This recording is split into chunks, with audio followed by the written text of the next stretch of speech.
Good evening, everyone, and welcome to the live stream. I hope you're all very well this evening. Let's see who we have on the stream. Well, before we say hello to everyone on the stream, today there's a football match on between Scotland and Croatia, and Scotland is not doing very well, I'm afraid. Very sorry for Scotland. So I know that some people maybe not on the stream yet. They're probably watching the football match.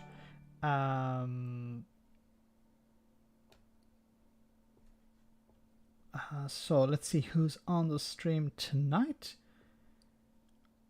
Oh, some things are happening here. Okay, we have Killer. Great to have you on, Killer. Thanks for moderating once again. We have Gene T. Great to see you, Gene T. Tom, great to have you on. Hope you're well.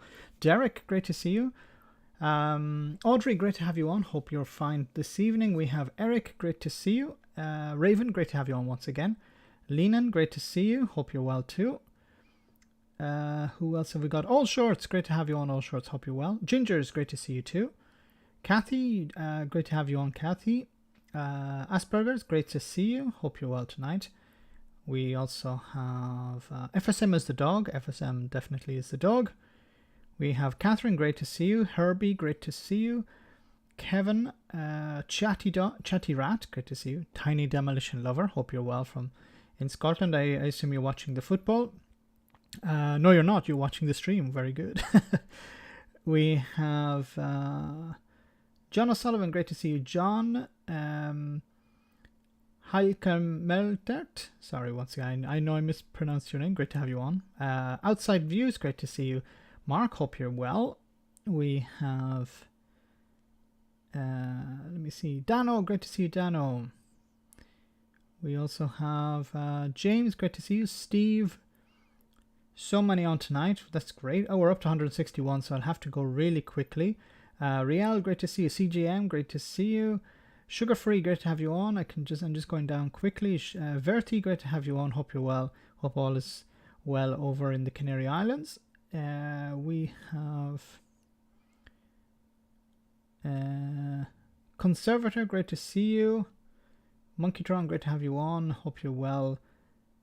And so many more. Okay, and I have to go down really quickly. Geraldine, great to see you. DJ, great to see you. Who else? Reagan Elite, great to have you on. And the Ministerian, great to see you as well. So guys, if you want to support the channel tonight, you can hit me with a super chat and I'll read out your super chat. And if you want to, you can also support the channel by becoming a Patreon. You get access to Discord, and you can also just support the channel by sharing your sharing the videos on Facebook or other forms of social media. That's a great way to help the channel as well. Just past 65,000 subscribers, so I'm definitely on Phil's tail. Phil is getting close to 100,000, and congratulations to him. He's doing really well, and a lot of other channels are running up the numbers as well, and that's great. And if I can help them in any way, I will, because we're all working, together. We're all on the same team. So, guys, of course, we're going to talk about Brexit and some other issues. Probably the football is still ongoing. I don't know. I hope Scotland are maybe scoring a few goals. Cool day today, nice cool, and 29 degrees. It was very hot here in Italy today, 34 degrees. And where I live in northern Italy, it gets very humid, where it's 34 degrees, but it actually feels like 37 or 38 degrees, which is horrible. Even at night, it's quite warm. It's over 25, 26 degrees at night. Jim, hi Jim, great to see you. Conservator, great to see you. Anyway, let's Kathy, thank you for that. Well done, Max. Thanks. So let's jump into the first. I just want to talk about this here. This I can't read out this because it's from the Belfast Telegraph, and it's the Telegraph. I'm not going to spend money on the Telegraph, but I'm going to read just part of it. It says here, 3 major deals announced involving Dale Farm, Murdoch, Builders Merchant, and JB Plant Hire. So big contractions for firms in the dairy, plant hire and building trade. So this is, of course, in Northern Ireland. Northern Ireland is part of the single market when it comes to goods, but it also has access to the rest of the UK. So Northern Ireland is in a better position than any other part of the United Kingdom, because it's part of one market and part of another market. It has frictionless trade between itself and Great Britain, but we know that there are problems exporting from Great Britain into Northern Ireland. So what's happening is businesses in Northern Ireland are actually taking advantage of being within the European single market. So some British businesses have realized that, you know, it makes sense to to relocate in Northern Ireland, for example, or to expand into Northern Ireland.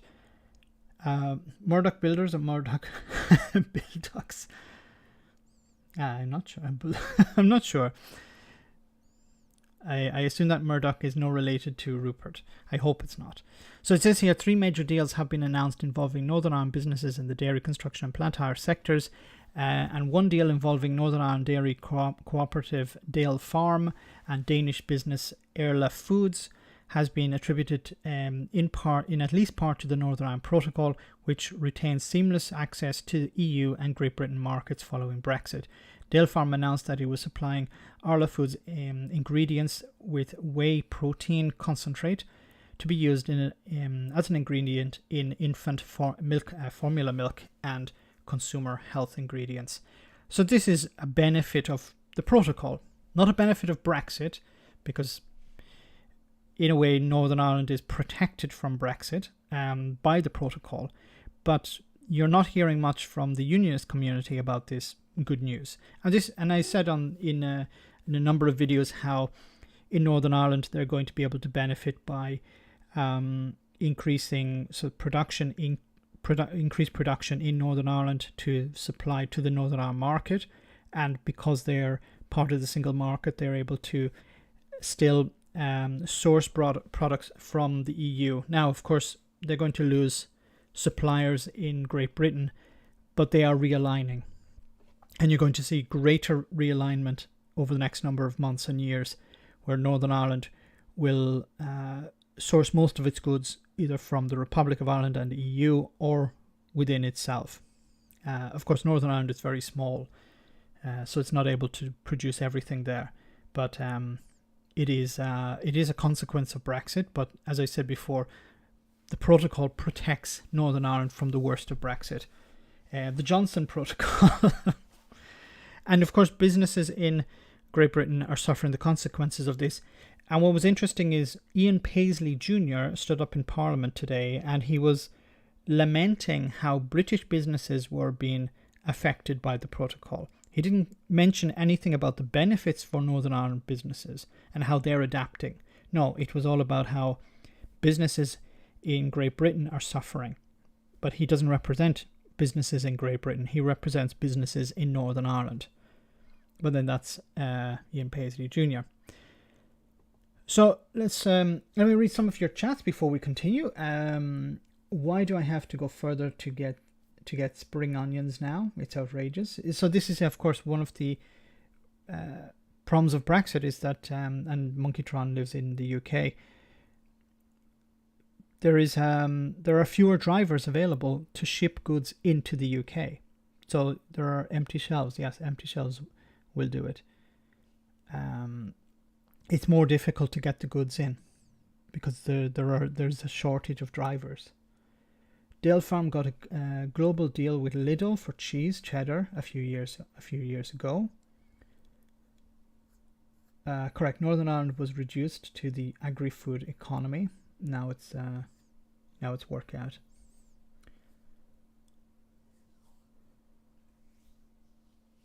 Good to see you on the stream, Davey. Hope you're well. We'd like to chat with you once again on a stream. DUP leader, hey Jeffrey. Great to see you on the stream, Jeffrey Donaldson. Congratulations on becoming the new leader. Or well, I don't think it's I think it's more or less a formality, but you aren't officially the leader of the DUP yet. My wrath powers me. Northern Ireland farmers will be able to charge a premium for their products. Yes, they will. No drivers to transport around the UK. Northern Ireland scammed. A majority voted to remain. Yes, the majority of people in Northern Ireland and Scotland voted to remain as part of the European Union. Northern Ireland got a better deal than any other part of the United Kingdom. It got the protocol, and the protocol allows it to have free access to the rest of the EU. So it's like being part of the European Union in a sense. Of course, there are the problems related to freedom of movement and things like that. Although that's not really an issue in Northern Ireland because of the freedom of movement that has existed for a long time between Great Britain and Ireland. Let's get those images of empty shells off all over social media. That's something, you don't hear about that in the news. It's something you hear you see on social media, but why isn't it being talked about in the news? I enjoyed watching Croatia's training session. So I assume the match is over and the result is not very good. I'm sorry to hear that. It's full time 3-1. Oh no. I'm sorry about that. I was hoping Scotland would win, of course. Do you think Johnson will be Prime Minister by 2022, or do you think someone else will replace him?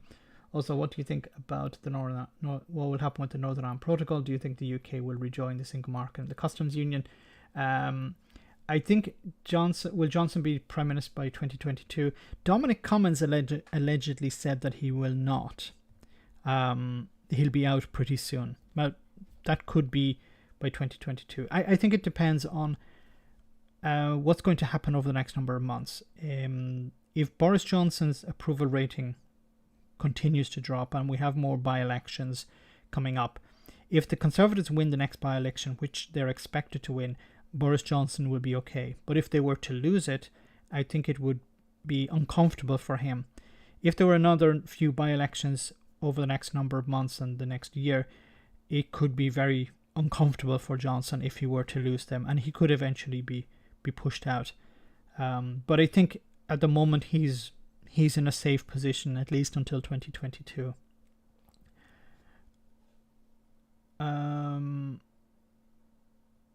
And what do you think will happen to the Northern Ireland Protocol? The Northern Ireland Protocol is safe. There's no advantage for the UK government to get rid of the protocol.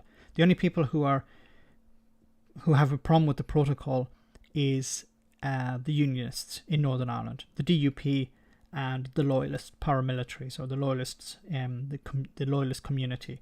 They're the ones who have a problem with the protocol. The British government don't really have a problem with the protocol. They don't want to implement it, but they know they have to, and they will. But they will drag their feet, but they will eventually implement the protocol. They're trying to use the issues of Northern Ireland to get out of implementing the protocol, but they will have to do it. I would be surprised if, I'm not saying it's impossible that they would walk away from implementing the protocol, but I think what's happening at the moment is the Irish government are putting pressure on the European Union, or lobbying on behalf of the British government to extend some of the grace periods, and the European Union at the moment are considering them. Remember, Lord Frost went he spoke to Brussels and said, please, with sugar on top, will you extend the grace periods for chilled meats crossing from Great Britain into Northern Ireland? And the European Union, who don't hold all the cards, yes, they said, okay, we'll consider it. And they're considering it at the moment, which is probably a good sign, because if they dismissed it out of hand immediately, it would have been a very bad sign. So if they're considering it, they're probably going to extend the grace period for a couple of months. There's no advantage to the European Union by extending this. They'd be doing it, to help out the British government. But I'm hoping that they're going to get something in return, some sort of guarantee, something in writing, something that can be used against the British government if they fail to implement the protocol. At the moment, they should be doing their job and they're not doing it. Guys, remember to smash that like button. Anyway, let's continue. It says here, Brexit red tape blocks deliveries of hundreds of small GB food firms to Northern Ireland. So this is something that was raised by, for example, Ian Paisley Jr. today in the House of Commons. It says hundreds of small British food manufacturers who send their products to Northern Ireland from Great Britain are experiencing problems in deliveries, with experts claiming Brexit red tape is putting their futures at risk. Remember, none of this was necessary. If Great Britain and Northern Ireland had stayed within the single market and the customs union, these goods would be flowing as normal. In a way, we wouldn't actually know what was happening with Brexit. So, did Brexit actually happen? What was the impact of Brexit? But because Boris Johnson wanted his particular type of Brexit, where Great Britain was a third country and Northern Ireland was part of the single market, of course, you're going to have this bureaucracy. And while some people will say things are getting better, yes, some things are getting better, but some things are staying the same. They're not going to change. For example, when we talk about fresh fish is very difficult to get imported into the European Union, into the single market, sorry. Tax and advisory firm Blick Rothenberg has found that mainland food firms that sold products into Northern Ireland before Brexit are now required under the Northern Ireland Protocol and EU regulations to have a Northern Irish or European address on their packaging for traceability purposes. See, this is one of the things about certain products. They have to be traceable. However, many small firms claim they cannot afford a base in either the EU or Northern Ireland and are being blocked from doing business across the Irish Sea. Simon Sutcliffe, a partner at Blick Rothenberg, said the vast majority of these small and medium-sized food businesses supply directly to stores and outlets. These outlets are not official distributors and they are not importer. And the importer and the firm has neither the Irish, Northern Irish or EU address. Valerie, thank you so much for that super chat. I'm from Milan. I think I'll become vegetarian in the UK. Yes, thank you very much for that super chat, Valerie. Yes, in regards to what's happening with the importation of Australian beef, which is hormone treated and with lower animal welfare standards. So the standards in the UK are high, the standards in Australia are much lower. And it's important. I wanted to do a video about this, and I didn't get a chance to do it. But Liz Truss responded to someone in Parliament, I think it was today or yesterday, about how, yes, we're going to maintain these standards. But when there was a bill put forward to stop the standards for being lowered in regards to trade deals, the Tories voted against it. So when the Tories say, yes, we care about maintaining standards, they don't actually support bills to maintain standards. So it's very easy to say it. It's a different thing to actually put it through Parliament, to put it into legislation. Thanks for that super chat. So the regulations do not permit PO boxes, so that these small and medium-sized firms are faced with an additional cost to try and find an acceptable solution to stop supplying Northern Ireland. You know, we've heard about how some businesses are able to move their offices into the EU, and they're able to continue to operate. But if those are the bigger companies, they can afford to take that hit. The smaller companies definitely can't do that. Nickelodeon, thank you so much for that super chat. So when is your GB News debut? Mine? I assume you're thinking of that guy who hijacks my channel from time to time. Sovereignty. How is it? Sovereignty. Is that how he pronounces his name? I don't remember. Yeah, that damn guy. He's trying to get onto GB News. I wouldn't hire him. I wouldn't trust him. Thanks for that super chat. Let me see. So it says here also, Essex firm Community Foods supplies a range of dried and organic foods to the Northern Ireland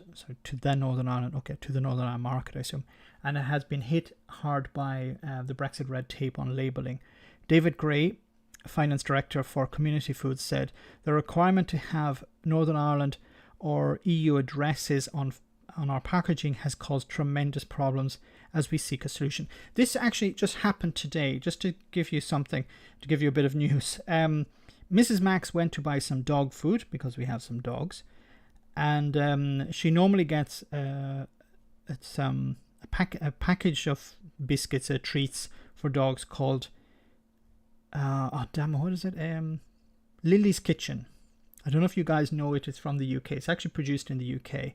It's called Lily's Kitchen, and they're really good. They're high quality, and she went to buy some today, and in the pet shop here in Italy, and they said that they haven't got any, and she said, "Are you going to get some more in?" And they said, "We don't know, because they're coming from the UK," which is a pity, because we wanted to support this business called Lily's Kitchen. I think it's called Lily's Kitchen, that produce these types of dog biscuits, a very small production, I think it is, and we can't support them anymore because of Brexit. The businesses here don't seem to be importing them anymore, and I've seen that with other British products that used to be on the supermarket shelves here in Italy, and now they're not. Now, I don't know if it's because of Brexit. I don't know if it's because of some other issues, but it is disappointing because, I'd like to support these businesses, these small productions, small producers, but it doesn't seem to be possible anymore. I imagine because of Brexit, but I would like to try and the tariffs on Lily's Kitchen is crippling. The dogs are disappointed. The dogs are definitely... Well, we found an alternative, but I would like to support this small business because it's because they're doing a good job. Thanks, Boris. Yes, thanks, Boris. Lily's Kitchen, they're really good. I was just wondering how Max would know. You were wondering. I have to test it before the dog eats. No, they're made with some sort of, I think it's liver or something like that. So I was like, no, I leave that. I leave that for the dog. The dog likes them. Okay, try it one. Yeah, love it. Okay, we'll continue with that.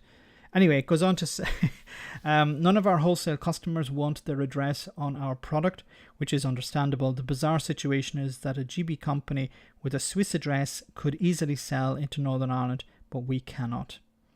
Mr. Sutcliffe added, we can see the necessity of these traceability requirements, but the way that these regulations are hampering small and medium enterprises to supply their Northern Ireland customers is putting firms' livelihoods and the choice open to Northern Ireland customers under strain. And this is regrettable. Now, what really pisses me off is many people who come onto the channel say that, oh, you hate Britain, you hate everything British, you hate the British people, you hate... No, I want to support British businesses, because if they're good businesses, I think they deserve to be supported. If they're producing ethical products, they deserve to be supported. But I can't. It's not something I can do. I can try and purchase them from the website, but the problem is I'm going to be hit by an import duty probably. If I may try and do it and see what happens, and maybe do a video about it. But I think this is something that most people in Europe who have tried to purchase things from abroad have experienced. I think we did purchase something recently, but the price was very low. It was less than €9, so there wasn't an import duty on it. But I think if it's above €20, there is an import duty. But I need to double check that. But if you have to pay more than what you're actually spending on the product, it turns you off. It convinces you to say, no, I'm not going to do it any longer. You can only support them so far. And obviously, I believe many of these businesses probably didn't vote for Brexit. It's not their fault. It's the people who voted for Brexit, the 17.4 million who wanted to create all of these problems and said it was worth it. This was worth it. Why support Brits? Support your own, the EU. What are your thoughts on the Progressive Alliance?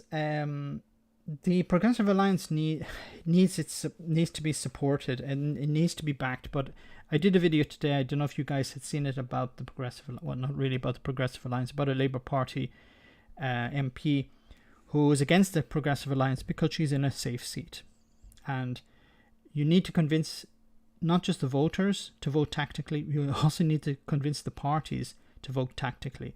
And unfortunately, there are many people within all parties who benefit from first past the post system, and they don't want to change the system.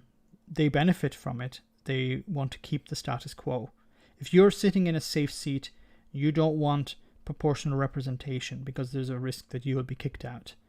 The Jacob Rees-Moggs, the Jeremy Corbyns, not picking on Jeremy Corbyn or Jacob Rees-Mogg, but I think those two are in safe seats.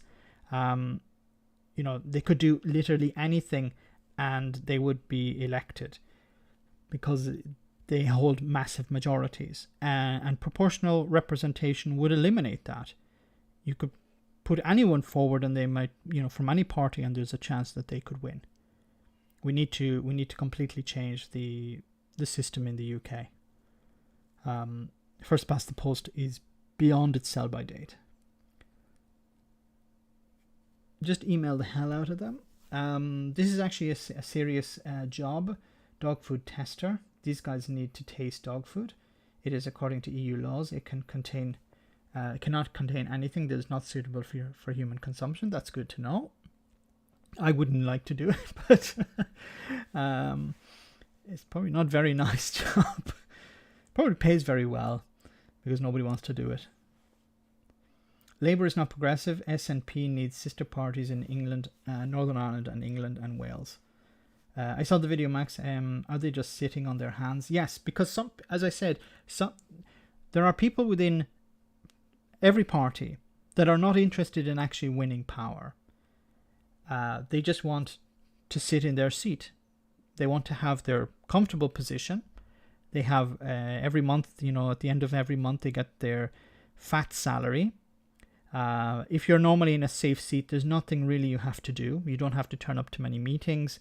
You don't have to participate all that much because you're not going to be voted out unless you do something really drastic, some dramatic thing, then you might be voted out. But generally, you're not going to be voted out. And the party can pretty much put anyone they want into a safe seat and that person will be elected, which is completely wrong. Because for example, if you're a Conservative and you're living in a safe Labour constituency, your vote means nothing. And also the other way around, of course. If you're a Labour supporter and you're living in Jacob Rees-Mogg's constituency, your vote means nothing. You don't have a chance of getting rid of Jacob Rees-Mogg. And it's not a matter of organising, because there's a huge majority there for the Conservatives. But imagine if the Conservatives were split into two parties or three parties. The COVIDiot party, the pro-Brexit party, the moderate party. Then there would be a better chance for example, the Greens or Labour or Socialist or another party, Liberal Democrats, to get in. If you're an MP, all of a sudden wanted to be voted out, that's like being fired. Think about it.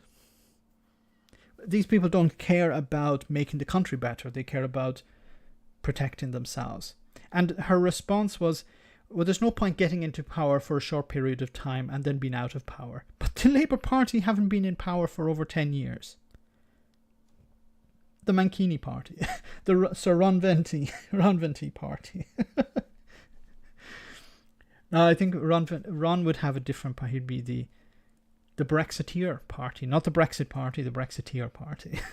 Anyway, let's move on. So, Northern Ireland has a new leader for the DUP, not officially in place yet, but he's more or less there. But let's hear what they had to say on Channel 4 News about this. From loyalist Belfast, a hostile message newly plastered on the hills, as if Unionists didn't have enough to lower their mood in the 100th anniversary of Northern Ireland's existence. Unionism is in one of the worst places it's ever been? Well, maybe since some of the the liberal home rule bills of the early 20th century, perhaps. It's not been a great 100-year anniversary of the founding of Northern Ireland, has it? I mean, it couldn't have gone much worse. What a lovely day. But the Democratic Unionists have managed to choose a new leader, Sir Geoffrey Donaldson. He's their third in 2 chaotic months. We have to wait to hear what the UDA have to say. The UDA will decide whether Geoffrey Donaldson is in charge or not. And his predecessor, who only lasted 21 days in the job, did have news that could cheer his successor. The DUP say cabinet ministers have assured them there will be a significant government move on the Northern Ireland Protocol very soon. Sounds like you've had an assurance from the UK government that they will act unilaterally. As the EU would see it, they're going to pull the cord on this. If that's what happens, that's what happens. But that's what you think. They've indicated you'll have something to, as it were, wave to your supporters at the end of the day. I believe that the protocol as it exists is unimplementable. I believe that right up to the level of Prime Minister, that the British government are pretty appalled with how the outworkings of the protocol and they could act has soon. appeared. I believe that they will act in the near future, yes. I don't believe that it's going to be a long period of time. Every recent weekend has brought loyalists onto the streets protesting against the protocol. Oh, it's the, as I call the British cosplayers. You know, these people are like, we are British, although we don't actually emulate anything in Great Britain. Onto the streets protesting against the protocol. And loyalist leaders say without a massive climb down by the government, there'll be more of the sort of rioting seen in April, and worse. What we saw here in April of this year was nothing short of what we saw at the early outbreak of the Troubles here in the late 1960s. And it could be the beginning of something similar. Yes, I think most people recognise that there is a very real potential for the both communities here coming head to head in serious confrontation again. But you know, maybe Boris Johnson and the EU should just say, yes, we scrapped the Northern Ireland Protocol. It's gone. And then these people who probably wouldn't, like, these people don't understand what the Northern Ireland Protocol is. They don't understand Brexit because they voted for it and they still think it's a good idea, even though it's undermining Northern Ireland's place in the Union. Boris Johnson and the EU should just say, yes, we scrapped it. These people wouldn't be able to tell the difference. Andy, thank you so much for that super chat. Good evening, Max. Keep up the good fight, brother. Thank you very much. I will indeed. Thank you. Very kind of you. What does cosplay mean? It's rude. Something. That's a serious question. Is it rude? No, a cosplayer. You know, a cosplayer is somebody who dresses up in a costume. For example, if you're a Star Wars fan or a Star Trek fan, you may dress up in the costume of that character and go to a convention. And the Orange Men, the loyalists, are like cosplayers of British people.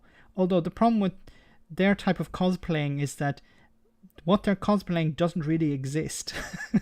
They're saying we're British, but British people don't wear bowler hats and orange sashes and march up and down with bands on the street. Has anyone ever seen someone in England marching up and down wearing a bowler hat and a sash, shouting, "I hate Catholics"? I don't know. Like, if somebody has seen that, please do point it out.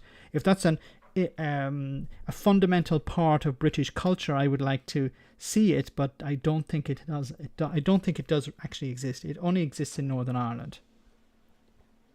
there'll be a lot of people out there who'll say that is nothing other than a threat of violence. That's putting a gun to the government's head, to the EU's head, and saying, do this, or we're off again. Well, look, it would be remiss of me to stand here and to tell you that there would be no risk of public disorder.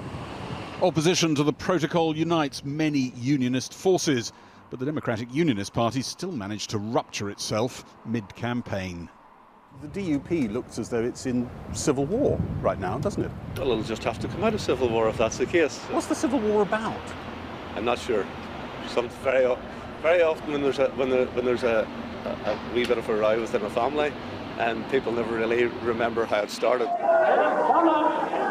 Some are convinced this was all about key church and political allies of Ian Paisley trying to right what they considered a wrong, the toppling 13 years ago of the man who preached here. In his later years, Ian Paisley, the man who founded a church and a political party, complained about being deposed from his leadership here and from his leadership of the DUP. Isn't it a bit against religion? Like, of course, I'm not religious, but the idea of putting flags in a church, isn't that blasphemous, no? Isn't that against the idea of religion?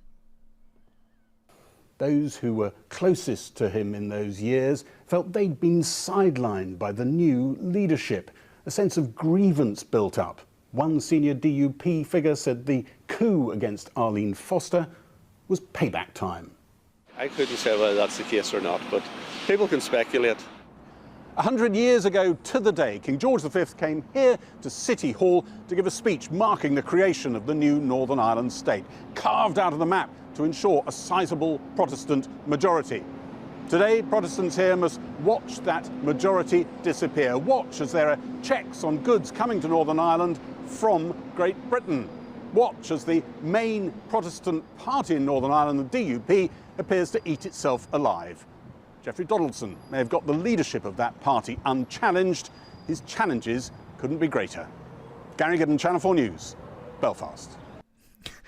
Geoffrey Donaldson is not a moderate. People seem to think that he's a moderate, but he's not. He is a right-winger within the DUP. He's more of the same, in a sense. Edwin Poots was not very well liked within the party, but he represented the core of the party. Geoffrey Donaldson is pretty much more of the same.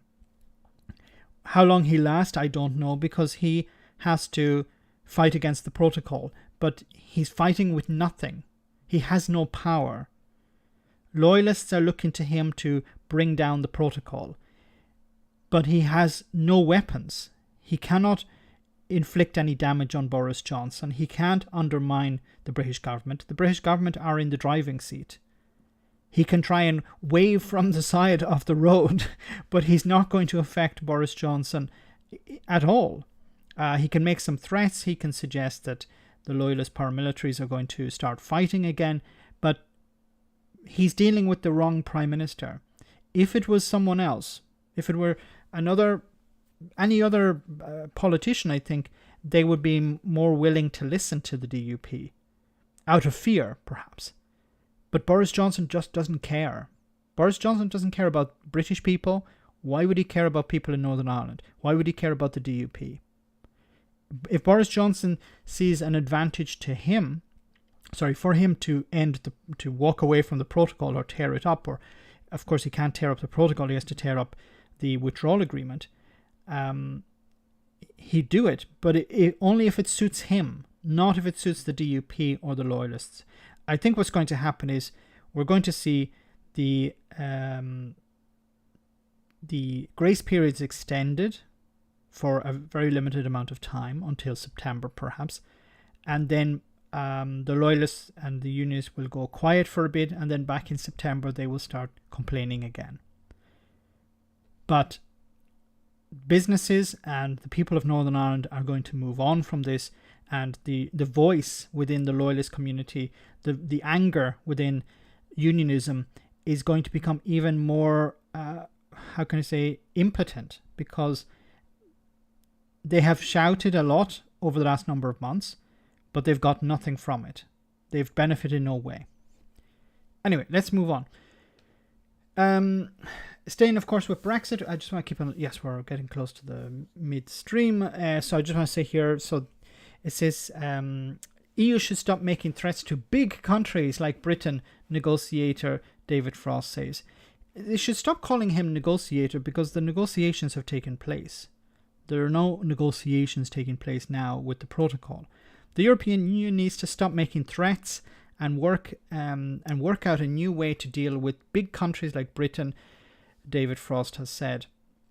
So speaking at a committee hearing in Westminster on Tuesday, the UK Brexit minister said the post-membership relationship with the bloc had been more difficult than expected, and there would be a little bumpy for some time. What's interesting is that he came out today on Tuesday and said that we didn't expect it to be like this. So we wanted to be a third country, but we didn't expect the EU to treat us like a third country. They wanted to be treated with kid gloves. You know, Brexiteers have spent the last 30 years insulting the European Union, insulting member states, either in Parliament or through the media, and then now they're turning around and saying, why is the EU treating us like a third country? They should be treating us like a friend, like an ally. They don't get it. The EU is not being spiteful. The EU is just saying, you're a third country now. We treat you as any other third country. The situation in Northern Ireland puts a bit of a spin on it, but you as a third country are treated like any other third country. And you should be. Why should we give you preferential treatment? Lord Frost, who revealed that... sorry, I missed that. He claimed Brussels was not showing a huge amount of engagement with the UK's concerns about the Northern Ireland Brexit deal, and said the protocol was threatening the delicate balance of the Good Friday Agreement. It's not. This is lies. He knows it's lies, and the European Union knows it's lies. What's happening is he's saying things. He's saying things in public, and he's saying different things in private. So when he's sitting down with the European Commission's Vice President Šefčovič, he's saying one thing. But then he goes out, he speaks to the media, or he issues a statement through the newspapers, and something completely different. Lord Frost, who revealed that he was planning to write a book about his dealings with the EU, offered the 27-member union advice on dealing with countries like Britain. Yes, the EU needs advice from somebody who didn't understand what he signed. Imagine, you have a friend or a relative of yours who, bought a car and then realized that the car, didn't have an engine. And they said, look, can I give you advice about buying cars? You say, no, I'm okay. I don't think I'll take advice from you. Really? He's going to give advice to the EU about dealing with countries like Britain. Is it dealing with countries that have the populace been who's had their minds poisoned over 30 years? Is that the type of how to deal with countries that want to become hermit nations or tin pot dictatorships? Is that the type of advice he's going to give?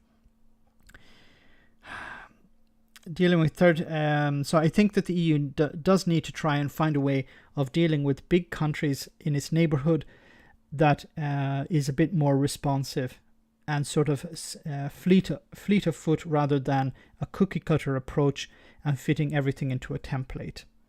But if it's worked, if it's not broken, why fix it? The UK didn't like the way it was being treated. So it wants the EU to change its way of dealing with countries. There's a reason why the EU is powerful. There's a reason why the EU has a lot of clout. I don't think they're going to turn around and listen to people like David Frost. Turning to the Commission's treatment of the UK, he added, "If I had one criticism, perhaps it is that sometimes it feels like they resort to threats." Is a bit quick. The resort to threats is a bit quick. And we don't make threats in quite the same way as I think some players in the EU do. Really? You don't think the UK made threats about Northern Ireland, about invoking Article 16, about peace in Northern Ireland, about so many different things? Really? Sending gunboats to deal with fishermen in France? Really? And I think if we could just sort of dial that down a bit, it would help. Talking about dialing down the rhetoric, yes. Lord Frost admitted that the protocol he negotiated to deal with the Northern Ireland border issue was more damaging to trade between Great Britain and the province than he had expected. People told him about this. He was advised. This is going to be a problem. we know that Northern Ireland is going to be a problem. And what was the response from people like David Frost? Stop engaging in Project Fear. Stop engaging in scaremongering. Everything is going to be fine. Stop talking about Northern Ireland. Northern Ireland is not an issue. We need to start talking about fish. Remember, last year fish was the priority. And what happened with the fishing communities? Thrown under a bus. What happened with Northern Ireland? The Northern Ireland Protocol, the impact of the Northern Ireland Protocol, the impact of Brexit in Northern Ireland. And when people raised it, of course, it was ignored. The situation is expected to worsen with the grace periods negotiated in December last year as they come to an end, with one crucial one covering chilled meats such as sausages set to finish this month. So at the end of this month, the grace period for chilled meats is going to end. But Britain has taken to unilaterally extending the periods without EU agreement. Of course, you're complaining about how the EU is dealing with things and you're taking unilateral action. A move that has angered Brussels, who see it as backsliding on the recently signed agreement. The EU said that that Britain should implement the agreement it negotiated and has threatened to use agreed sanctions, including potential trade tariffs if Britain remains in breach. These are not sanctions outside the agreement, but Lord Frost told MPs if those arrangements are going to be sustainable, the EU have to operate in a pragmatic and proportionate way, and that's not what's happening. But once again, they have never said what the problem is. They said we can't implement the protocol. Why? Reasons. I would love for a journalist to ask David Frost or a member of government, can you explain to me what the problems are with implementing the protocol? Because all they say is, we can't implement it because the EU is demanding something that's disproportionate. Okay, what are they demanding? What can you not do? It's like, if you ask somebody to come and paint your house and they say, I can't paint the whole house. And you ask them, why can you not? And their response is, because you're demanding too much. I say, okay, but are you not able to paint the house because you don't have enough material? Or you don't have enough time? Or you don't have enough staff? What's the reason? And their response is continually, you're being unreasonable. I'm asking you to paint the house. If you're not able to do it, yes, I can do it. Okay, can you then do it? But you're being unreasonable. This is basically what's happening here. And nobody's asking the British government, what part of the protocol can you not implement? What's the problem with it? They're trying to paint the picture that the European Union is implementing the protocol, but the European Union is not implementing the protocol. It's the British government that's implementing it. They decided, we want the responsibility to implement the protocol. Not the EU. We don't want EU officials carrying out checks in Northern Ireland. Okay, the EU said, fine, you do it. And it's like, will I paint my own house? And the painter said, no, I will do it for you. Okay. Can you do it? No. Why? You're being unreasonable. That's basically what's happening here. It's insane, but that's what's happening. Frosty wants Brexit sugar-coated. Yes. Selfish sausages. What part of the protocol did you not sign? It's a very good point. Apparently Australia can't. Rule Britannia. Britannia rules waives the rules, yes. Trump says he wants a 25 million advance on the book he's going to write about when he was president. So far, no takers. He'll pocket the money and there'll be no book, and then he'll complain that people were asking about a book. Richard, great to see you on the stream. Geraldine, great to see you on the stream. Sorry, I didn't say hello before. Michelle Frost, Frosty wants his Brexit sugar-coated. Anyway, let's continue. In other Brexit news, I'm going to move on from Brexit in a moment, of course, but it says here, trust comes before EU access for City of London, EU finance chief says. It just says here, this is from Euronews, the European Union is not intent on stealing business from the City of London, but future access for Britain to the bloc's financial market will hinge on whether it can be trusted to keep its word. EU Finance Services Mairead McGuinness said on Tuesday. Post-Brexit trading arrangements for Northern Ireland have created tensions, with Britain unilaterally delaying the implementation of some provisions of in a protocol. McGuinness, Ireland's commissioner in Brussels, said the EU is waiting to see which path Britain chooses, sticking to obligations agreed when it left the EU or continuing to act in a unilateral basis. So it's important to remember that the financial services were not part of the trade deal that the UK signed, and they're trying to work through this at the moment. But as they're working through it, many financial service providers are moving out of the City of London. And if business and financial providers in the City of London want to continue to access the EU, they will have to be in an agreement between Boris Johnson's government and the European Commission. And that will require negotiations. And we've seen how negotiations work. Boris Johnson wants something quick. He agrees to everything. So just like in Australia, the European Union, probably on financial services, is going to get whatever they want because Boris Johnson wants a quick solution to this. Nickelodeon, thank you so much for that super chat. Max, where or how do we go forward? I have zero faith in Starmer. I think Keir Starmer... Why is the EU asking the question? How do we go forward with... I think there needs to be an alliance. There needs to be a progressive alliance. I have zero faith in Starmer. Starmer is a dead man walking, I think, because there's another by-election coming up. If Labour lose that as well, I think there's going to be a call for him to resign. Whether he's a good leader or not, I don't know. I don't think he has the passion to drive people to come out and vote. You need to convince people to come out and vote for you. You can't just expect people to come out. Oh, we don't like the Tories, we're going to vote for the Labour Party. It doesn't really work like that. It did work in a sense in Tory voting constituencies where they have turned on Boris Johnson. They're not happy with Boris Johnson. That was the recent by-election where the Lib Dems won.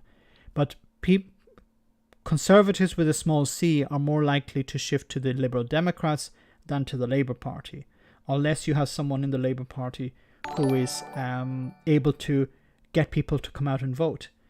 John Bercow as Labour leader, I think there's positives and negatives of that. He used to be a Conservative that could turn off a lot of left-leaning people within the Labour Party. It's important to separate Labour Party members and Labour Party voters. Tom, thanks so much for that super chat. Wondering if Biden might facilitate Dublin to become the new London as a financial bridge between the US and the EU. That's possible, yes. We've seen a huge amount of investment, a huge amount of cash basically being moved from London to Dublin. And if the Irish government were to go along with Biden on maybe these tax changes, which I doubt, it could benefit the Irish government in a way. But many businesses are not too happy about these tax changes.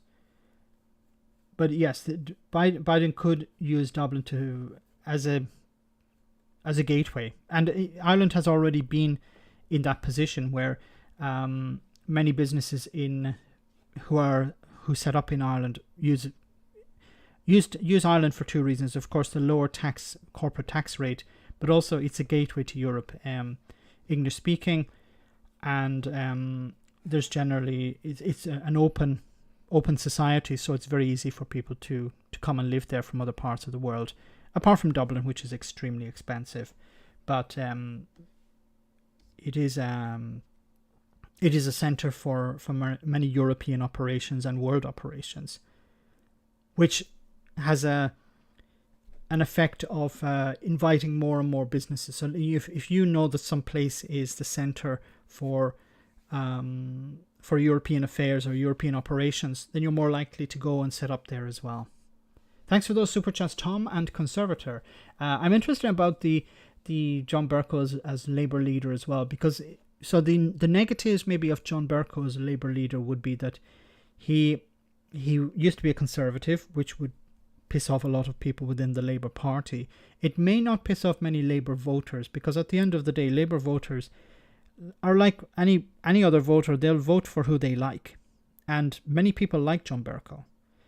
He's passionate. He is famous. He was famous for standing up to the Tories, and he has a sense of fairness about him, which I think many people like. It'd be interesting to see some polling on John Bercow. Would he be a good leader? I don't know, because being a good speaker, being someone who comes across as balanced, does not mean that they would be a good leader, because a good leader needs to bring both sides together, needs to be able to do the type of horse trading necessary to maintain unity within the party, and I don't know if he'd be able to do that. So he may be successful in getting people to come out and vote for the Labour Party, but there would be huge infighting, I think, and that could bring him down. But I think he would be much better than the current leader, who unfortunately doesn't seem to have the energy to stand up to Boris Johnson to really tear him a new one in the House of Commons. Mark, thanks for popping by. Thanks for coming on to the stream tonight. Have a great evening. I hope to see you on Friday. Let's move. Actually, we're halfway through the stream. I just want to have a little break. Comedy moment. Anyone who's new to the stream, we just have a short comedy moment just to ease the mood a little bit, and then we'll be back to the serious stuff in a moment. So hopefully this will load without any problems. Enjoy. Oh God! I've been attacked. Oh no! Are you okay, buddy? Who'd hit one of us? I know, right? All we've ever done is bring a bit of culture and keep the peace.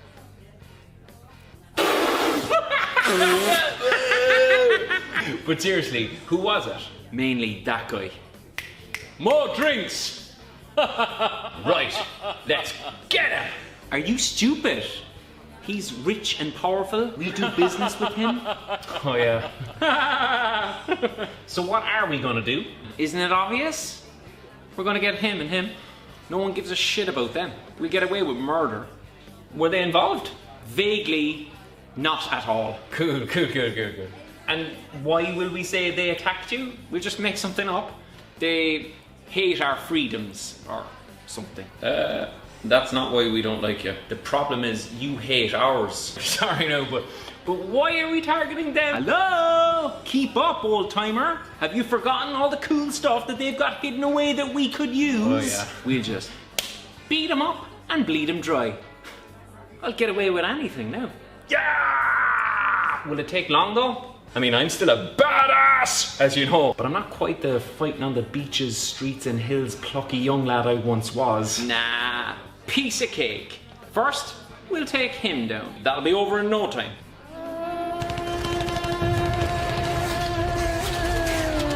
Then, I'll destroy him. Again.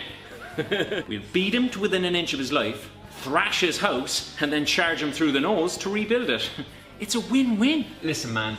I did some pretty bad shit in my time, but this all seems a bit... Either you're with me, or you're with... I don't know, man. Well, if you don't, I'll tell everyone you're just a tired old has-been who started to shit himself.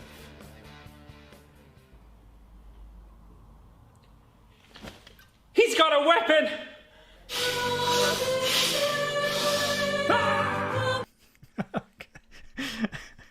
Oh, I love that. I love that comedian. Okay, let's move on. Let me read some of your super chats before we go. Saudis don't drink though. Maybe it was water. It sounds about right, Max. Yes. GB news equals gammon bullshit news or gammon Brexit news. Way too accurate. Scary stuff. He's very good. Yes. I'm happy to believe Bercow. He says he's now a lefty for reasons related to truth and understanding how the world works. David Huff didn't. They didn't drink when in Saudi. I think you can find drink in Saudi Arabia if you look hard enough. I think the Saudi king is probably able to drink alcohol. Or prince. Sorry, he's prince now. The king is the king still alive? I don't remember. I'd still vote for Corbyn. They try not to get caught. They don't have a single solar panel. My God, in the desert. Okay, let's move on. Cummings told officials to bypass procedures on £530,000 grant to data team, leak reveals. Yeah, so Dominic Cummings is, doesn't like to be held to account on things. So Dominic Cummings demanded senior civil service pay £500,000 to an external data team, according to leaked emails that show the Prime Minister's then chief advisor urging officials to bypass government procedures. On the 22nd of March 2020, the day before Boris Johnson ordered the UK into a full lockdown, Cummings instructed civil servants at NHSX, the government unit responsible for digital the government unit responsible for digital transformation in health, to grant the money to Our World in Data, a research project run by a not-for-profit organisation with Oxford academics. Someone please assure that they have $530,000 within 24 hours from now and report back to me as soon as it's been sent, Cummings wrote to the chief executive of NHSX. No procurement, no lawyers, no meetings, no delay, please. Just send immediately, he continued. Wow. People were asking, who's really in charge? Well, you can see here who was in charge. No procurement, no lawyers, no meetings. The finding request had been backed by the Health Secretary Matt Hancock, who was copied in the email chain at this point. The emails obtained as part of a joint investigation by the Guardian, BBC's File on 4, and source material suggests it was Hancock who passed details of the proposed project to Cummings and other senior officials. This is an NHSX lead I support, Hancock wrote. The instructions from Cummings and Hancock caused disquiet amongst the civil servants tasked with carrying them out. Senior officials nevertheless felt compelled to act because the instructions had come from Cummings and Hancock, the emails show. See, this is the problem also as well, that, civil servants see, okay, well, this is unethical. This is unlawful, probably. But I have to do it because if I don't, I'll be fired and they'll find someone else to do it. And it's, coming from the top. Do I have the permission to reject it? My team can do this via DHSC, and I have the money in place by tomorrow. But it will mean your team waiving the normal grant giving process. I don't want to do anything untoward. The NHSX chief, Matthew Gold, wrote to the second permanent secretary at the Department of Health and Social Care, David Williams, asking for help and a green light to justify acting on the irregular request. Cummings did not respond to a request for comment. He told a government committee last month that the national emergency justified circumventing normal procurement rules, arguing that the procurement system is completely unfit for purpose in Whitehall. So his response, yes, it wasn't working, so I had to bypass it. That was him acting like a dictator. When Dominic Cummings was giving evidence at that hearing, he tried to present himself as the voice of reason in the room. I was the one who realized that there was a problem. Boris Johnson was incapable of actually acting like a prime minister. I had to step in. I tried to stop him. I believed we needed to send, planes to pick up PPE. This was all a pile of crap. Dominic Cummings did not care about dealing with the pandemic. Dominic Cummings cared about covering his own arse. And he would, of course, use whatever language he could to deflect responsibility away from him onto people like Matt Hancock or the Prime Minister himself.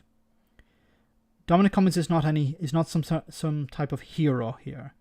He's anything but a hero. Remember, he's the type of person who found ways to lie to the public, convince them to vote for Brexit using underhanded methods. He's not some sort of hero, and unfortunately many people seem to think that he is. Because you don't like Boris Johnson doesn't mean that you have to like Dominic Cummings. Dominic Cummings is a crook. Hancock's interview with Madame Burley today was chronic and cringeworthy. I haven't seen it. I must check it out, Ruth. Leon, great to see you on the stream.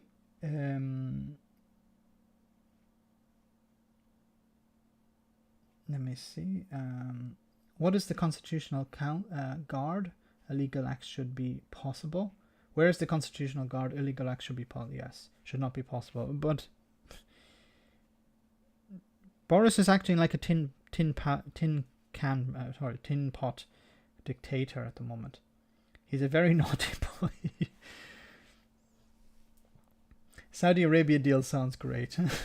He's not the Messiah. He's a very naughty boy. Yes. Dominic Cummings is not the Messiah. Definitely not. He's the opposite of the Messiah, the Antichrist. Anyway, I always thought the Antichrist was the devil, but the Antichrist is not the devil for some reason. I haven't studied my Christian theology. Anyway, let's go on. This is extremely concerning for me because I view Channel 4 as a voice of reason, a critical voice of the government, and it seems that there's a plan to privatize it. So Channel 4 gets funding from the government, and it provides quality programming, and in particular Channel 4 News has been the voice of reason here, the critical voice, criticizing and complimenting the government if when they do something wrong, and of course when they do something right. But there is a feeling that they're being singled out for punishment. And Boris Johnson back in 2019 talked about revoking their license because they were not on board with the government. So it says here, C4 privatization could lead to regional cuts, broadcaster warned. Channel 4 chief says our model puts public service before profit ahead of announcement on future. Channel 4 has warned that it could be forced to cut its investment in regional television production if the government pushes ahead with irreversible plans to privatize the broadcaster. The Culture Secretary Oliver Dowden is expected to make an announcement on Channel 4's future on Wednesday, which is likely to involve a consultation on whether it should be sold off. Channel 4 is in the unique situation of being run by a commercial channel that is owned by the government, with a remit to reach underserved audiences and reinvest that income in new programming. The chief executive, Alex Mann, said a change of ownership could damage the government's levelling up agenda as the broadcaster prepares to open regional bases in Leeds, Glasgow and Bristol. He said a new commercial owner would inevitably look to make a profit from the channel, meaning less money will be spent on programming and investment outside London. Being owned by the British people, our model puts public service before profit, which we're focused on the scale and growth of the whole industry, not only single business or bottom line. Not any single business or bottom line. Ministers and Conservative aides have made little secret of their apathy towards Channel 4, which has been threatened repeatedly with privatization. This is the voice of reason. We need to get rid of it. This is the one that's critical of the government. We need to get rid of it. The BBC have been pacified. The BBC have been converted, if you want to say, for a better choice of words, to supporting the government. No longer critical. You watch Question Time in particular, an absolute disaster. You have the people who are obvious plants from the Conservative Party on the show, repeating government talking points, and there's no pushback. And why are the same people always on BBC Question Time? And why did Nigel Farage appear so many times on Question Time in the run-up to Brexit? Nickelodeon, thank you so much for that super chat. With all thrown under the bus, fishermen, farmers, what is Boris's end game? Who benefits from the current trading system? Who wins after Brexit? What is Boris's end game is to protect Boris. Boris doesn't really care about... And Boris doesn't have an end game, unless you call it an end of day game, because he only cares about getting to the end of the day. Okay, have I satisfied the people I need to keep me in power for today? Good. Okay, I'll deal with tomorrow. He doesn't have any long-term thinking. But who benefits from the current system? Who wins? It's the disaster capitalists, the people, the vulture capitalists as well, the people who are waiting for the farming industry to collapse, the other industries to collapse, and to be able to come in and buy them up cheaply. Land price is going to drop because farmers are not able to continue to operate. So land prices will drop. Some people will come in and buy up all the land really cheaply and develop it into apartment blocks or develop it into golf courses or something. And you're going to see the beautiful landscape decimated, unfortunately, or just bought up and done nothing with it. But land prices are going to drop, things like that, because of Brexit. Farming is going to be hit, and when farmers aren't able to operate, they have to sell their farms. Some of them try to continue and fail, but the younger generation don't have it in their blood. They have farming in their blood, but they're not as connected maybe as the older generation. Younger people are saying, like, if this isn't profitable, I have to move on, do something else, go and work in an office. I have to be a bit more pragmatic than the previous generations. The younger people are trying to maintain the farms, but I think it's becoming more and more difficult, and they'll sell up. And if you're desperate, you're going to sell at a lower price. And if there's a lot of things for sale, and we've seen this back in the 1980s and the 1990s, where streets of houses, terraced houses, were sold off for £1 each by the councils. And bought up by whom? By property developers. They came in, bought everything up, and then demolished everything and built luxury apartments. So they'd buy the property for £10,000, and then they'd sell luxury apartments on the same plot for £500,000 each. And then there are people who are backing this, of course, investors. There was a time where people, even landlords, a landlord would have their own house, and they'd buy a house and they'd rent it out as a sort of pension for the future.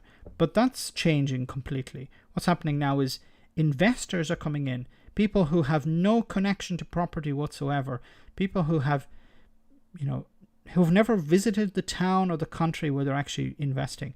They're pumping money into these investments, expecting a quick return, and these apartments are built quickly, sold off quickly, and the investors make their profits. And this, of course, creates a situation where the house prices in that area go up, and it drives the poor and the working class out. Geraldine, thank you so much for that super chat. McGuinness has said that there's no recreating the single market for financial services for the UK when they have decided to leave the single market. What do you think will happen with the city, and when? I think the city is on the decline, but I don't think it's going to die out completely. I've been reading some reports from the Financial Times. Thanks again for that super chat, Geraldine. I've been reading some reports recently from the Financial Times about how the City of London, because it's been there so long, because it's had so much clout for so long, it will still remain a formidable force. But you're going to see more and more alignment or more emulation of services on the continent. So the European Union countries are going to try and emulate some of the services that are provided in the City of London. But for many investors, the city will always remain the city, and they will continue to put their money there.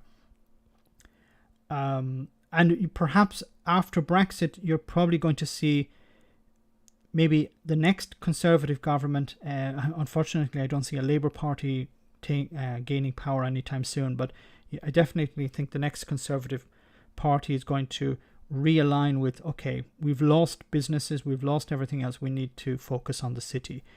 Maybe a type of Thatcher 2.0, I'm afraid to say. And they'll try and win back some incentives for the city, which could have a negative effect as well, because they may reduce regulations, safeguards that would protect against bubbles, for example, and free up the city in a sense. So when is it going to happen? I think it's, in a sense, it's never going to really collapse completely. There's a drain, a slow puncture at the moment. It may eventually be stopped, but the city is going to be quite different in 10 years if we were to compare it to today. Thanks again for that super chat. Okay, I want to move on to, somebody brought up, I think it was, let me see. Yes, it was Nickelodeon asked me before about Starmer. I think it was Nickelodeon. Sorry if it wasn't Nickelodeon. It says here, Starmer set to make major changes to Labour backroom team. Several long-time allies, including Jenny Chapman, to move aside after by-election as leader seeks to shift into campaigning stance. So it seems that Keir Starmer has decided we're going to start fighting now. Some people will say, I know Phil from A Different Bias has said that, it's still early for the Labour Party to be campaigning, and that makes sense. I agree with him on that, because there isn't an election at the moment, and there's no point pushing policies at the moment, because things are going to change. The next election is some years away. You can introduce a policy now, it wouldn't make a lot of sense in a few years' time. It may be out of date, and it could also be something that the Conservatives copy before the election, and you lose your thunder in a sense. So perhaps it's better for the Labour Party to keep their powder dry and wait for another few years. But the problem also with that is that you're going to lose support. You need to convince people to be on your side. You need to convince them to eventually come out and vote for you. So you need to have some policies. You need to keep their enthusiasm up. So it says here, Keir Starmer is expecting to announce several new appointments to his top team when he resets his leadership after the Batley and Span by-election next month, with several long-time allies, including Jenny Chapman, moving aside. I think that would actually make more sense after the by-election. Saying you're going to change your team before, I don't know if that's a good move. Lady Chapman, who is an early backer of Starmer's leadership bid, would be shifted from her role as the political director to the front bench spokesperson on Brexit in the House of Lords, Labour sources confirmed on Tuesday. The change is expected to be part of what one Starmer ally called a substantial change in his backroom operation, set to be announced next month as he tries to overcome criticism that he has failed to put across a clear message to voters. Look, when I say about policies don't need to be brought out immediately, but you need to have a vision. The vision needs to happen now. You have to have a vision right now, because the vision is long term. The policies can change, but the vision has to be permanent, or at least an election cycle. And I think he needs to have it. He needs to get the ball rolling immediately on that. The change is expected to be part of a substantial change. Starmer allies believe Boris Johnson could call a general election in 2023 or even as soon as next year, and are keen to throw off the constraints of the pandemic and shift into campaigning mode. MPs have reported frustration on what they see as a bunker mentality in the leader of the opposition's office, with unclear reporting lines and a few long-standing allies of Starmer making decisions. One MP described it as a sofa government, while another said no one in the the Parliamentary Labour Party knows what's going on in there. This is not good. I think what's happening is the party is, or his team is closing ranks, and they're like, okay, what can we do? Who are our enemies? Who are our friends? And maybe they're too fixated on short-term goals and not long-term ones. That's my fear. Chapman's job change, first mooted in the immediate aftermath of last month's Hartlepool by-election, comes after criticism that she was heavily handed in dealing with Labour MPs and made a tactical misstep by advocating ardent Remainer Paul Williams as the party's candidate. I've never encountered someone so difficult to deal with, and I went through the Corbyn years, one senior official said. Relations seriously deteriorated over the Liverpool mayoral selection and the Hartlepool selection. Despite a barrage of private grumbling about Chapman from MPs, Starmer and his closest aides had previously stated, had previously seemed determined to defend her because of the key role she played in his leadership campaign. Chapman once said she would occupy his office until he stood for leader. The shake-up is expected to coincide with the arrival of Starmer's side of Labour's new director of strategy, the veteran pollster Deborah Matterson, who worked closely with Gordon Brown before founding the political consultancy Britain Thinks. I still think that they need a vision. You can change the people around, and I don't know if that's going to make much of a difference unless you're putting in people who are focused, people who know what they're doing. I think maybe Starmer is putting people in positions of power that maybe are not the right people in positions of power. They don't know what they're doing. Maybe they're just allies of his. But I think his party needs a vision. And going forward, if they don't have that, it doesn't matter what policies they have, they're not going to incite voters. It has to be something like save the NHS, education, jobs. Not something vague like recovery, but something focused on one particular topic. It has to be something that when people hear the Labour Party, they automatically associate it with that topic or with that issue. Like Galactic Britain, like Brexit. You know, when you think of Boris Johnson, you think of Brexit. When you think of the SNP, you think of independence. You need something like that. And the Labour Party need to really get their arse in gear because time is running out. So, moving on, I want to talk about... keep an eye on the time. Yeah, we still have some time. We have Boris's boat, Boris the Brexit barge, or whatever you want to call it. Boris McBoaty face.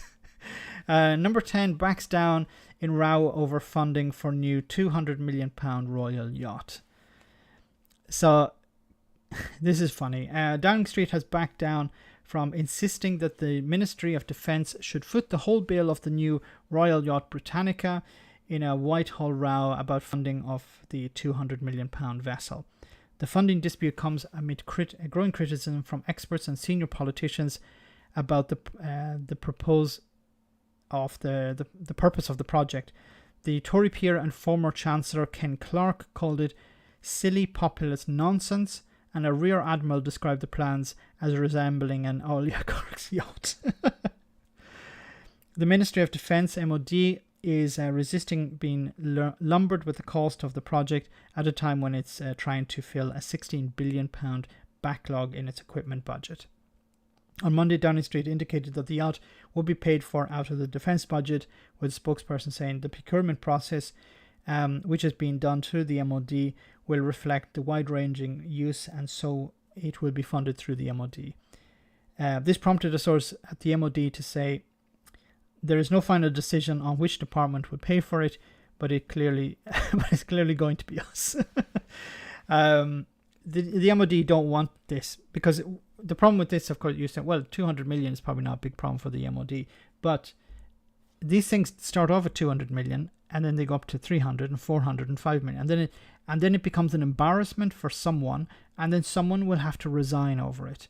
So the head of the MOD doesn't want to be the one who has to resign over something that they didn't want in the first place. So it seems to be shelving this. But this, of course, coming at a time when Boris Johnson didn't want to extend free school meals, at the same time as, universal credit uplift being taken away.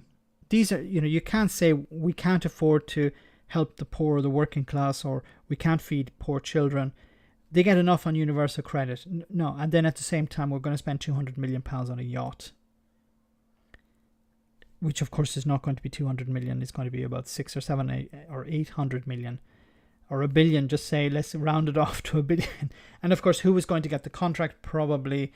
Well, the problem with the contract is maybe a Brexit issue. Because the UK government agreed to rules within the trade deal. So if the I forget the term, but the level playing field. So if you're helping UK businesses, you're breaking parts of the agreement. So you couldn't really give the contract. You may not be able to give the contract to British firms. So you might have to give it to foreign firms. So you end up giving it to a Chinese firm or maybe a European firm. And then that wouldn't be very good for PR, would it? Yes, our new Brexit boat is going to be built in Italy, for example, by Fincantieri or something like that. That would not be, that's not something that's going to be a demonstration of British power. The yacht for uncomfortable chairs. Very good. The White Elephant aircraft carrier burns 1 million a day. Just sitting in the water. Yes. Tom, thank you so much for that super chat. The ship will spend most of its time sailing for no one to see. Pretty funny.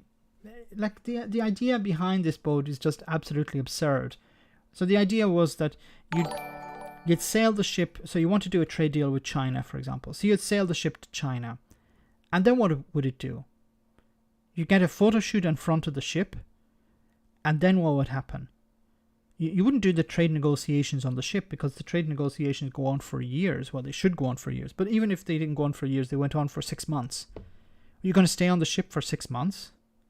Is that how it would work? But trade negotiations involve many different groups of people, departments. A lot of it probably wouldn't be taking place on the ship anyway. What would be the advantage? There's no real advantage of having a boat.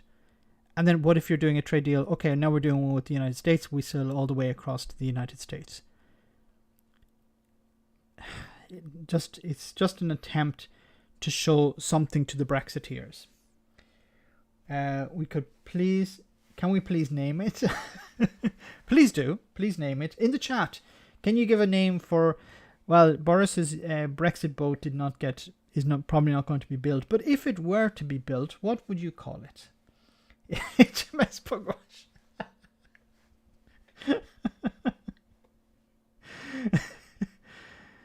Remember the chin hooks. Yes, name it in the chat, guys. Switzerland also needs a trade yacht.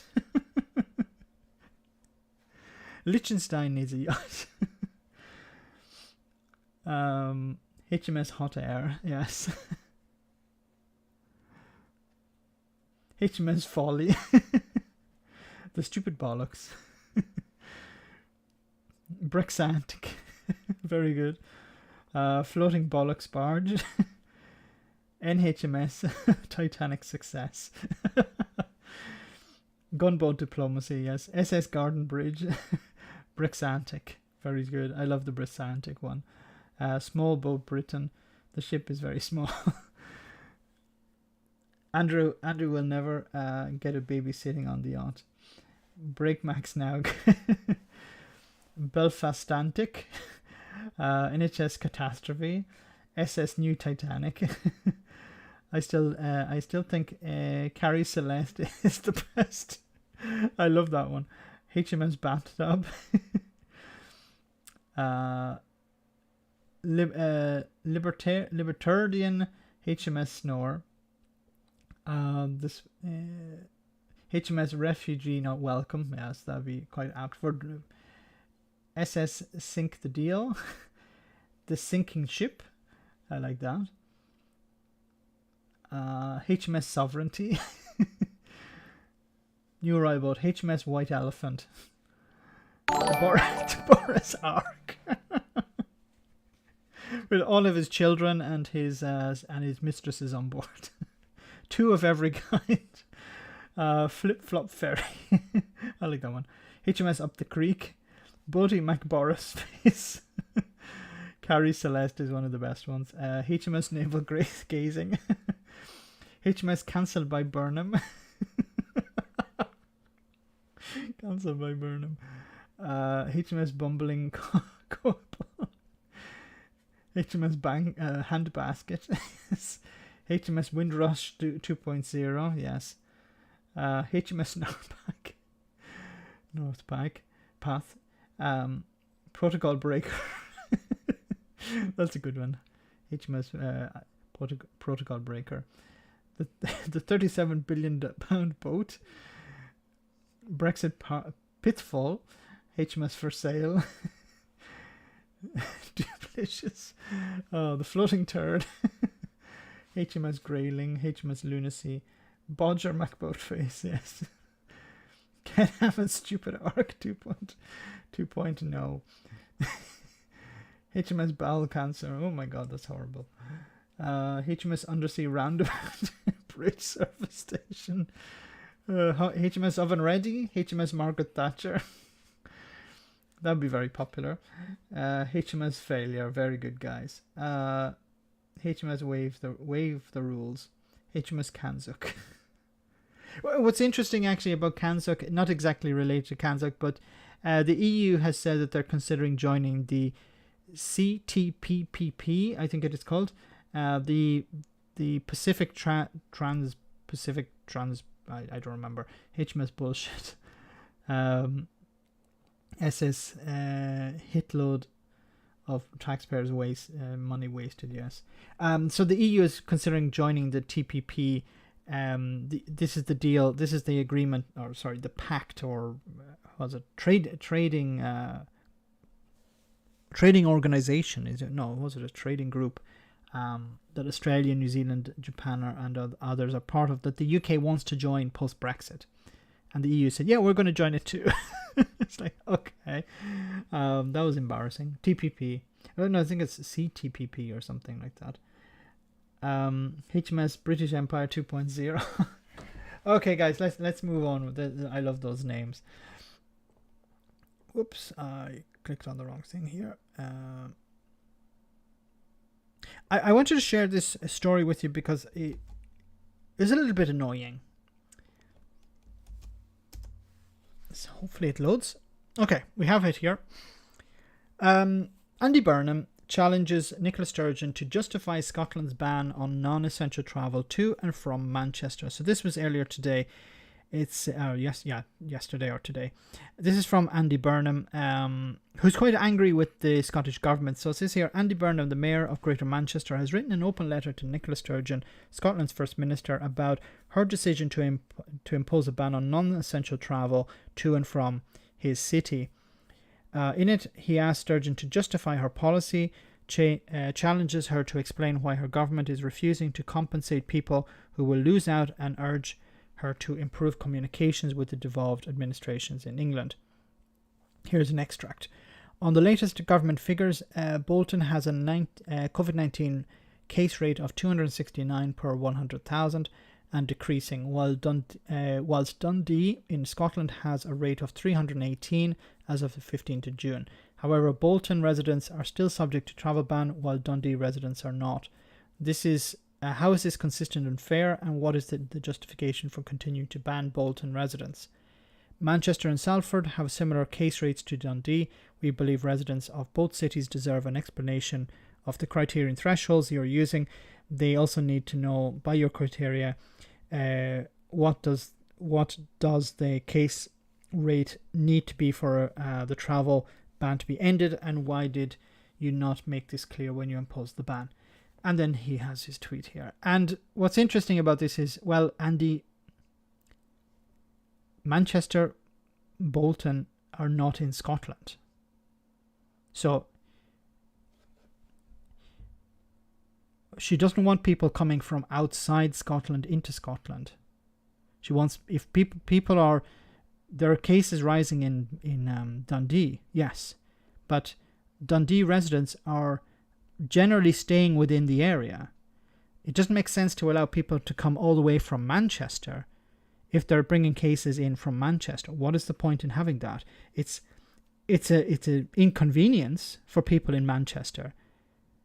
But Manchester is not in Scotland. She's trying to keep cases out of Scotland. There are cases rising in Scotland, but what's the point in introducing more cases from outside Scotland?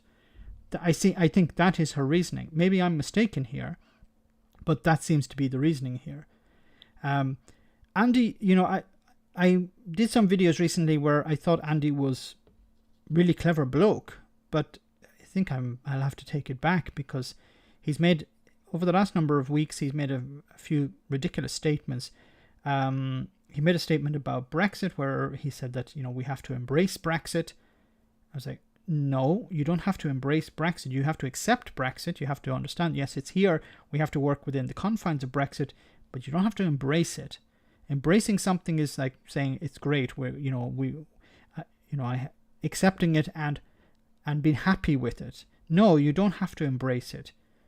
In the same way you don't embrace the pandemic. You deal with the pandemic. You understand it, and you do whatever is necessary to limit its damage.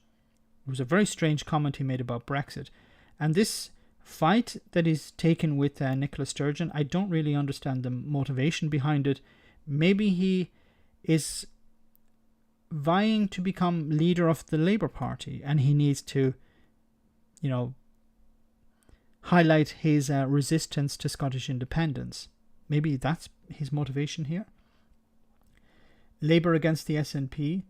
But at the moment, there isn't an election taking place in Scotland. So I could understand this before the election, but what's the point of doing it now? The embrace Brexit comment was more or less wrote him off in my mind. Others have since said the same, sadly. Yes, another person who said it was I think it was Lisa Nandy had said it as well. I think I did a video on that. We have to embrace Brexit. No, you don't have to embrace Brexit. Once again, you don't embrace the pandemic. You deal with it. Maybe he's revealing himself as a red Tory. I don't know. He made some comments about Brexit back in 2016, which were quite shocking for me, because he was talking about immigration and how we need to limit the number of people coming in. It was almost, if Andy Burnham wasn't saying it, you'd almost think it was Nigel Farage. That's how shocking it was. That's how right-wing it was. Now, he was talking about how, immigrants are coming into the country and driving down wages, and there's no real evidence to support that. HMS Eton mess. I know somebody who worked for him. She liked him, but what he told me made me hate him. Yeah, I don't think he's a bad guy or anything. I think his politics is in the wrong direction. I think perhaps he wants to become a Labour leader, and he needs to show some sort of backbone and say, look, I'm going to stand up to Boris Johnson. I'm going to stand up to the Scottish government. I'm going to stand up to Nicola Sturgeon. I'm going to stand up to everyone. And I imagine, there are businesses perhaps in Manchester, or there are people in Manchester who want to visit parts of Scotland, and they're like, hey, I can't do business with Scotland anymore. I can't travel there. Why, can you do something about it? And maybe he feels, okay, I have to say something. But it is a bit disappointing. HMS flag retardant flags. Surprised that you're not speaking Bercow. Not speaking about Bercow. I did a video on that about Bercow. I mentioned Bercow at the beginning of the stream. Billington. Darwinism. No, I did mention Bercow at the beginning, where I think there's a possibility that he would piss off a lot of people within the Labour Party, but on the doorstep he would be very popular. I think he'd be very popular with Labour voters, but he may not be popular with Labour members, and that could sink his possibilities of becoming, because he has to be elected first. So you have to become an MP, then you have to become the leader by election, by a vote in the party. The party have to decide, and there are other wings of the party. There's the trade unions also have a lot of sway within the party as well, and I don't know how friendly to John Bercow the trade unions would be, because they would say, well, he used to be a Tory, why would we want to support someone like that? It's important to remember that on the outside we would say, oh, this is a good guy, this is somebody who would definitely win, but within the party there would be a lot of resistance to him, I think. So, and there are also people in the party who would prefer to stay in opposition. They would prefer to lose with their own guy than to win with someone else. That's how twisted it is. That's how sick some of the parties are. It's more commonly found in the left than in the right. The right just care about power. They'll jettison any of their policies in order to get into power. They'll say whatever they think will get them into power. They will unite because their goal is power. But the left, we are too divided. We say, oh, well, I want to do this and I want to do that, and I want this type of leader and I want that type of leader. And we need to get rid of that mentality. We need to think a bit more like the right wing and say, first we get into power and then we implement our policies. Then we have a discussion about what type of policies we're going to implement. Because, of course, no party implements all its policies. You try and implement as many as you can, because some policies may not get through Parliament. Some policies may get through Parliament. Some policies may no longer be popular with the public. You can just drop them. But the first thing you have to do is get into power. And unfortunately, many on the left are more focused about, I don't like the type of policy that you're pushing, and I'm not going to support you, or I'm going to stay at home. It's quite frustrating. I do wish Labour would just stick it up and flipping win. The Tories win all the time because that's what they care about. And as such, the country is closer to what they want. Wish Labour did the same. But that's the problem with the left, unfortunately. We tend to find more about what separates us than what unites us. And I have to say that when I was very critical of Jeremy Corbyn when it came to Brexit, but I wanted him to win back in 2019 because the alternative was Boris Johnson. Unfortunately, I see many people on the left, and I look at, for example, Novara Media, where they would actually prefer, I'm convinced, they've never actually said it, but I think they would prefer to lose with Jeremy Corbyn than win with Keir Starmer. Because then their conscience is clean. Okay, now we're clean. But these are people who are probably living quite comfortably and are not going to be greatly affected by some of the policies the Tories want to push through. Which is, I'm sorry to say, it's a betrayal of the working class. The people you claim to represent, well, you care more about a perfect policy than having a winner. Labour will never win as long as Netanyahu is controlling it. Oh, okay. I was being poetic and referring to the Arthurian tales. If Starmer has the wisdom to work with the unlikely, Bercow could do a lot of damage from the opposition benches. Bercow would be amazing in the opposition benches. The problem, I think, is that he wouldn't be able to become a leader. I don't see him becoming a leader of the Labour. I hope I'm wrong, but I think there are just a lot of obstacles for him. With the public, he'd be extremely popular, but within the Labour Party, I don't think so. So just want to show you this bit of news before we get to the end of the stream tonight, about Scotland. Not about the football, but the easing of restrictions. With the exception of these changes, our assumption, based on recent case numbers, is that current levels will remain in force until the 19th of July, although obviously we continue to keep that under review. Let me turn now to when we hope to lift remaining restrictions. Now, I want to be clear that what I am about to set out represents our best judgment at this stage of what is likely to strike a sensible balance. It is intended to give as much clarity as possible. However, it is contingent on meeting our vaccination milestones and, of course, the revised strategic aim of alleviating the harms of the virus. If the data in the coming weeks suggests we can go faster, we will do so. Conversely, if the data says we need to slow down, we will do that too, though I very much hope that will not be necessary. The next scheduled review point will be the 19th of July, though we will confirm the position a week in advance as usual. By the 19th of July, 3 weeks will have elapsed since the completion of the vaccination programme for over 50s, which means that the vaccine will be giving everyone in that age group a significant level of protection. Therefore, assuming we're meeting the revised strategic aim, we hope that all parts of Scotland, not currently in that level, will move to level 0 on the 19th of July. That means, for example, that the limits for household gatherings indoors will increase from that date, and up to 200 people will be able to attend weddings and funerals. We also hope, assuming the data supports this, that the general indoor physical distancing requirement can be reduced from 2 metres to 1 metre from that date. And we hope also from that date to lift the outdoor requirement to physically distance altogether.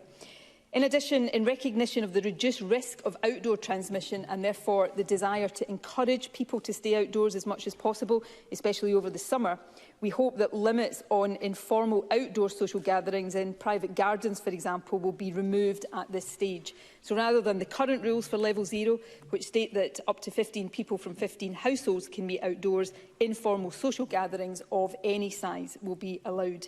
We will, however, Okay, well, that seems to be a bit of an improvement of what's happening at the moment. And it seems that as we're getting further and further out of there are cases rising at the moment, but it seems to be something that's manageable. So we are moving away from these restrictions. Gareth, thank you so much for that super chat. The left won't sell their soul for votes max. That's the difference here. Boris Johnson opted for Brexit in exchange for the role of Prime Minister. Scum. It's not just saying it's from a pragmatic point of view. If you want to get into power, it's not selling your soul, but you have to say we want to get into power first, and then we'll implement our policies. Getting into power has to be the goal, and then implementing policies. There seems to be an attempt on the left we need to get policies that we all agree on, and then we'll work towards getting into power. It has to work the other way around. Vicky, yes, listening to Navarra a lot. I think you're wrong, Max. They want Labour to be higher in the polls and win. They do good critique to try and improve the party's standing, in my opinion.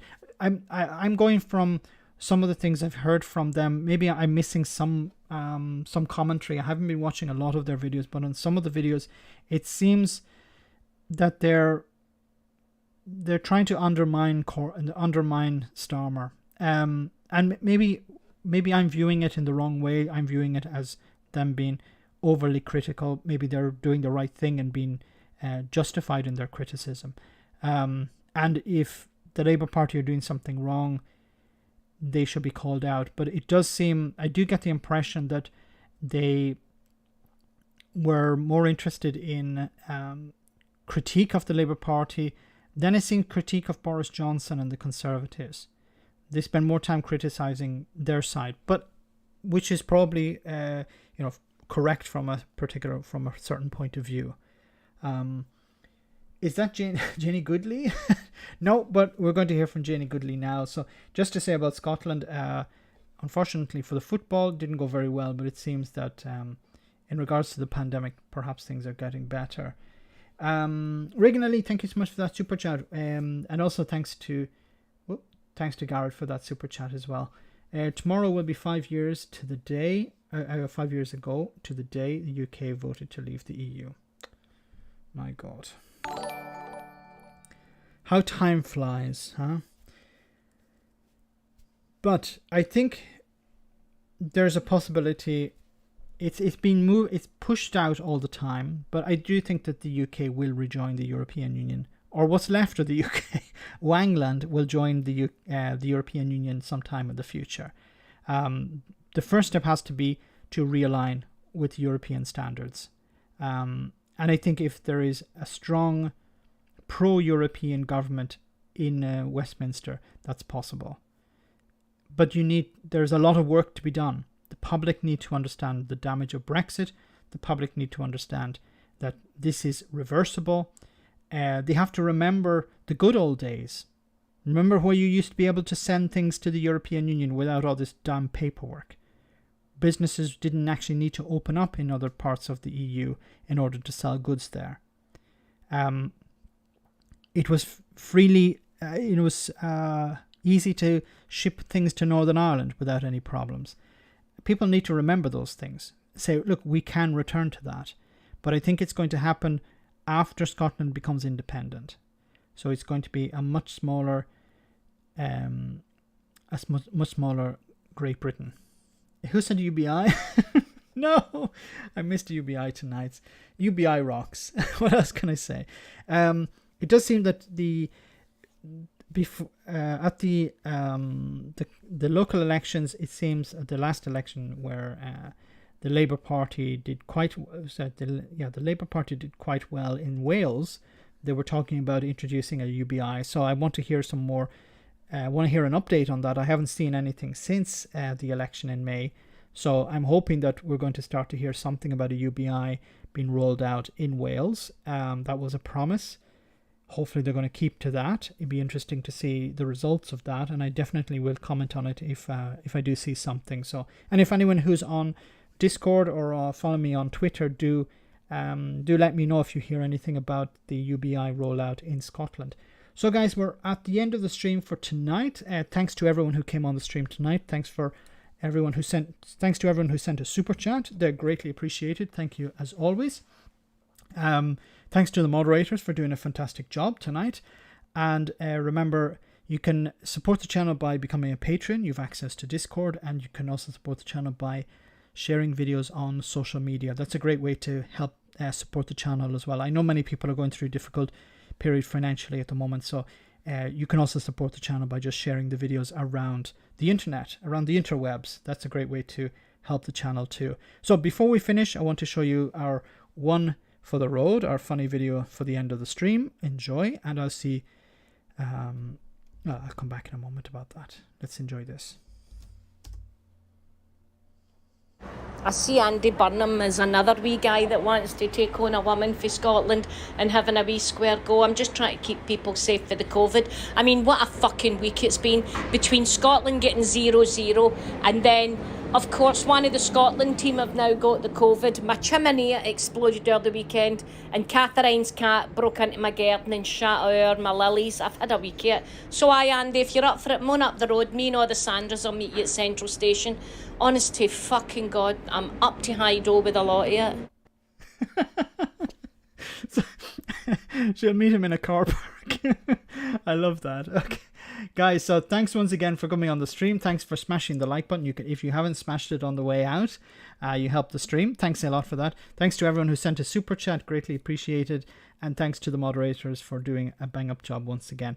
Anyone who's on Discord, I'll see you after the stream on Discord. Have a great evening if you're still with us, and I'll see you all on Friday, back at the normal time, unless there's another football match again, but I'll keep an eye on that. But probably back to the normal time at 9:30 British Summer Time. Have a great week. See you on Friday. Take care, and as Boris Johnson always says, stay safe. Good night, guys. See you soon.